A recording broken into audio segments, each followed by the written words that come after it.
Assalamu alaikum my dear sisters and brothers. How are you all doing? I hope you all are doing well. Really, আমরা প্রথমে আজকে যে জিনিসটা শিখতে যাচ্ছি সেটা হচ্ছে থাকা উচিত। লাইক তোমার ভদ্রতা থাকা উচিত, তোমার শালীনতা থাকা উচিত, তার ভদ্রতা থাকা উচিত। সো এই যে আমরা কখনো এরকম বলি যে তোমার এই জিনিসটা থাকা উচিত, সেটাকে আমরা ইংরেজি বলতে পারবো শুড হ্যাভ।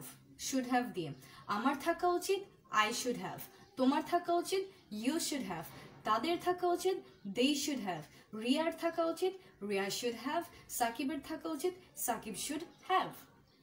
তো আমরা যে কারো কথা বলতে পারি আমার বা তোমার বা তাদের বা যে কারো নাম ধরে সব জায়গায় আমরা এভাবে করেই কিন্তু সেন্টেন্সগুলোকে ইজিলি বলতে পারি।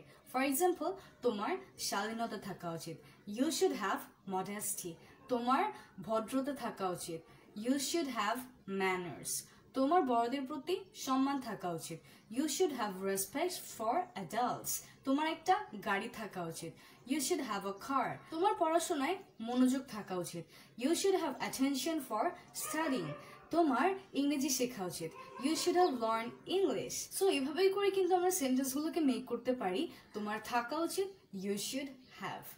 সো নেক্সট টাইম যদি আমরা এরকম কোনো বাংলা বাক্য বলতে চাই যেখানে আমরা এরকম কোনো ফ্রেজ ইউজ করি যে তোমার থাকা উচিত, সেসব জায়গায় আমরা ইউ শুড হ্যাভ দিয়ে কিন্তু ইজিলি সেন্টেন্সটা মেক করে ফেলতে পারি। Now let's get to the next one.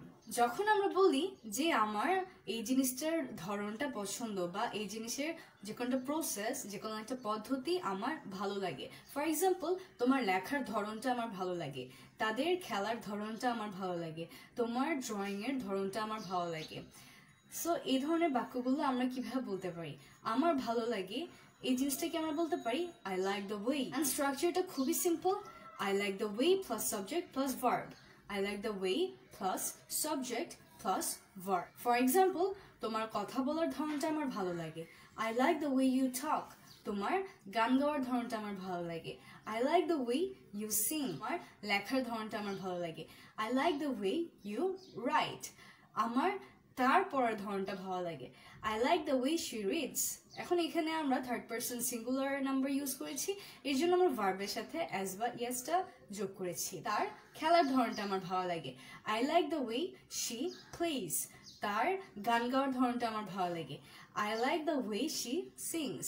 Simply আমরা তাদের ধরন ভালো লাগে এভাবে বলতে পারি, যেমন তাদের খেলার ধরনটা আমার ভালো লাগে, I like the way they play, তাদের গান গাওয়ার ধরন আমার ভালো লাগে, I like the way they sing, তাদের পড়াশোনার ধরনটা আমার ভালো লাগে, I like the way they study.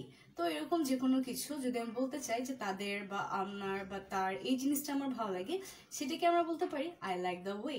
তার মানে আমার এই জিনিসটা প্রসেস, এই জিনিসটা পদ্ধতি বা এই জিনিসটা ধরনটা ভালো লাগে, I like the way.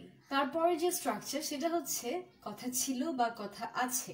For example, আমার ঢাকায় যাওয়ার কথা আছে, আমার পড়াশোনা করার কথা আছে, আমার বিদেশে যাওয়ার কথা আছে, তার ঢাকায় যাওয়ার কথা ছিল, তার এখানে আসার কথা ছিল, তার গত সপ্তাহে বিয়ে করার কথা ছিল।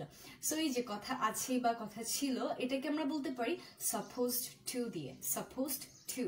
And the structure is really easy. Subject plus subject অনুযায়ী am, is, are, was অথবা were যে কোনো একটা plus supposed to plus verb plus object. For example, আমার ঢাকায় যাওয়ার কথা ছিল, I was supposed to go to Dhaka. আমার একটা ড্রেস কেনার কথা ছিল, I was supposed to buy a dress. আমার বাহিরে যাওয়ার কথা ছিল, I was supposed to go outside. তার আসার কথা ছিল, he was supposed to come.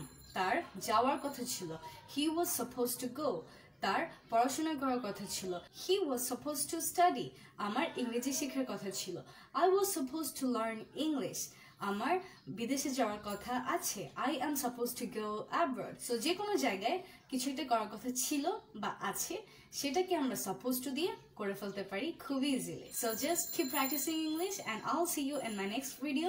Till then, take care and Allah Hafiz. See ya. Ta-da!